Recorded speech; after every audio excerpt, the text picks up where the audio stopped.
Ted O'Brien is the Shadow Treasurer, and he joins me this evening. Ted, welcome to the program. Thanks very much, Evan. So you've written in the AFR today about the pitfalls of government spending. Is the agenda of the Albanese to Chalmers government kicking the can down the road and making inflation a worse problem? Yes, it is, and I think it is timely to be having this conversation given it's the 50th anniversary of the Whitlam dismissal. And while a lot of people are focusing on the politics of that today, I think the economic story is even more interesting because the Whitlam government learnt the hard way that once you overspend, then that's bad for the economy. In the 70s, we did see stagflation, so high unemployment, high inflation, low economic growth. And what we're seeing today is a similar trend where you see an uptick in unemployment, inflation is looking as though, again, it's going back up and the economy is barely growing. And so, unfortunately, while Labor had learnt the lessons from the Whitlam era, Hawke and Keating, they did inject some rational economics into the thinking. All of those lessons have been unlearned by the Albanese government. So Albanese and Jim Chalmers, unfortunately, are going back to the Whitlam days, and they are on a spending spree. So on that, how much of the spending, though, is actually discretionary versus structural pressures like the NDIS, aged care and defence, though?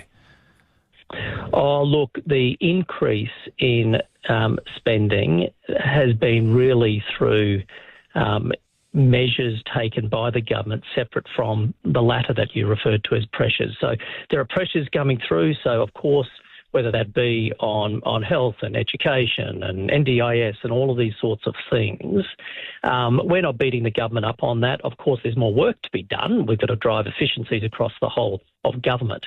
But where I am very critical of government is separate from that. The Albanese government, Jim Chalmers in particular, has made decisions which are only now increasing the deficits and therefore debt.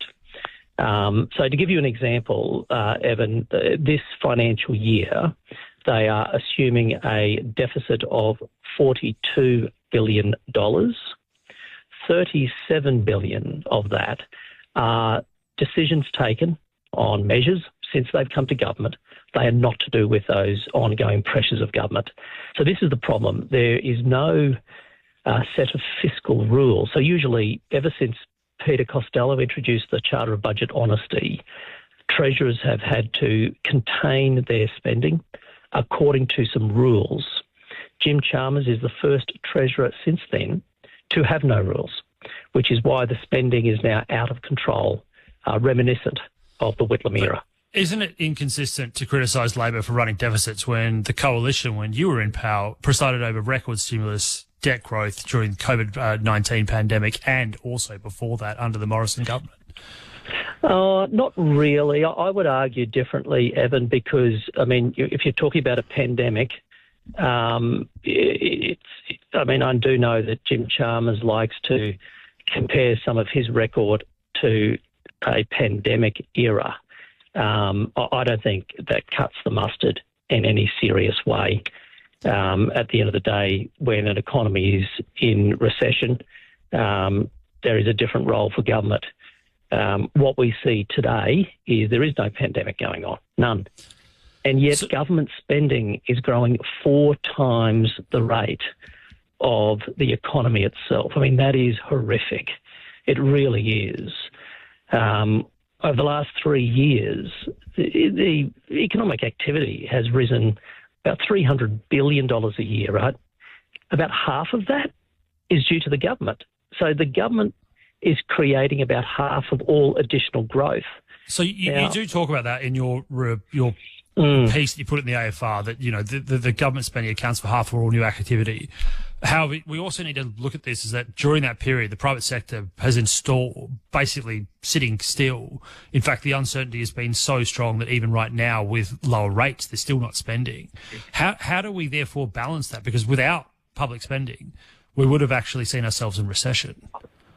No, well, see, the problem is the public spending, so government spending, is basically crowding out the private sector.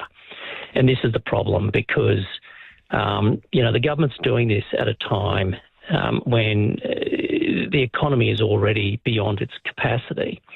And so when you keep pouring money into the economy, when it's working beyond capacity, it only increases inflation. So basically the government is effectively competing for goods and services in the economy with consumers and businesses. And that is what happens then, why inflation goes up. Inflation goes up, interest rates stay higher for longer, and that obviously puts downward pressure on economic growth. So basically what the government has done is the government has said, we're the Albanese government, a Labor government, we believe we should be at the centre of the economy and not the private sector, which is why productivity has gone back by 5%, growth remains low, and you do not see an uptick at all when it comes to investment by the private sector.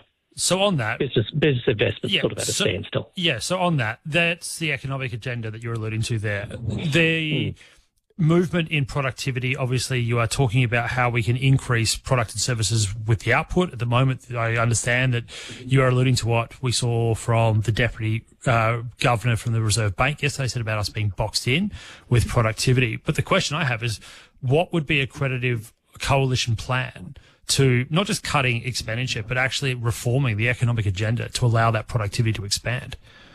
Yeah, look, really good question, Evan, because it's not just about stopping the spending spree. That's only half the equation. The other half is we have to start growing the economic pie. That means you've got to deal with the productivity crisis that the Albanese government has overseen. So the sort of things the government should be looking at in there is removing and improving regulations. It needs to finally tackle the energy crisis. The energy system is broken.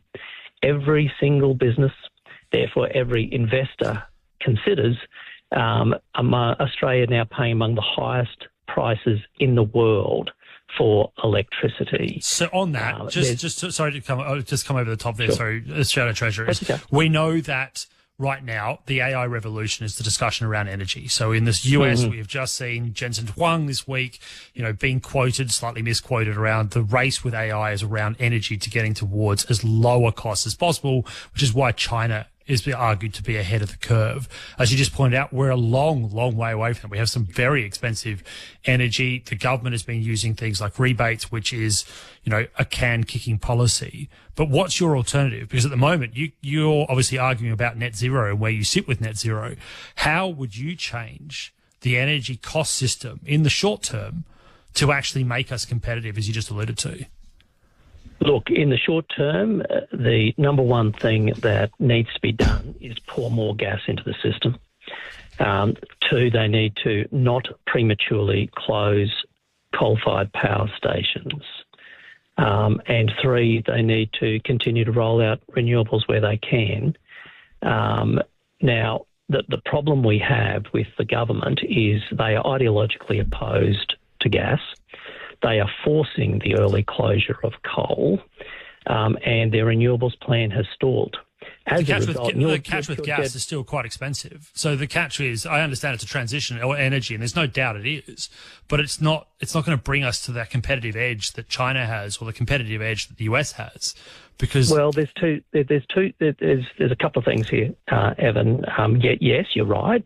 Gas is expensive, but remember, the rules of demand and supply also apply to gas. So in other words, if we can get more supply out of the ground and get it to where it's needed, then prices come down because you have more gas in the system. And that's been a big problem because currently the way it operates is gas is only used when it's absolutely needed just to keep the system going. And so it comes into the market at the highest price. The way the system works is in the market works. That sets the price.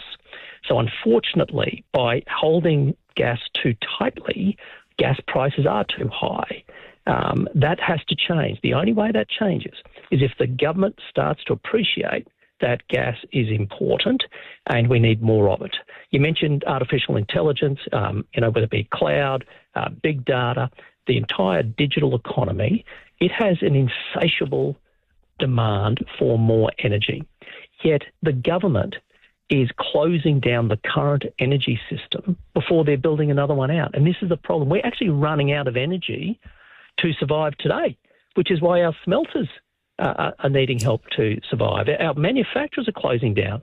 That's before you even look at artificial intelligence. So you're dead right to call it out. And this is why energy is one of those things that has to be fixed if we are going to, again, have an economy which is growing. And if you don't grow the economic pie, your only option then is to redistribute wealth.